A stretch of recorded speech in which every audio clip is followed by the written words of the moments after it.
Saturday morning, got an update on the Randit. We got Nate Dogg down underneath the car. How's it going down there? I just heard a lot of cussing. Well, it was going pretty good, but then I realized one of the electrical wires, I already connected it up front, and I didn't route it over the top of the axle, so I had to recut and reconnect it to get it routed right, but going good.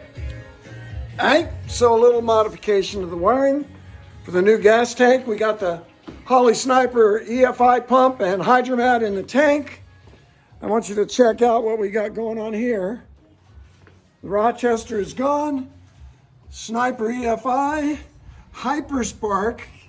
Yeah, I called it Super Spark. Hyperspark coil ignition distributor.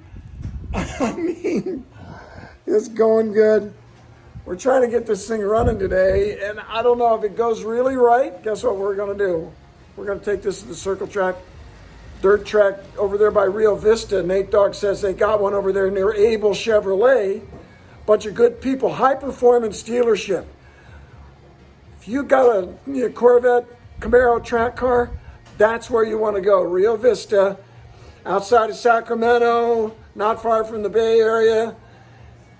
Yeah, okay, it's a big ad, but these guys are great. Not only that, the manager there, Anthony Wong, he's responsible for me owning this car.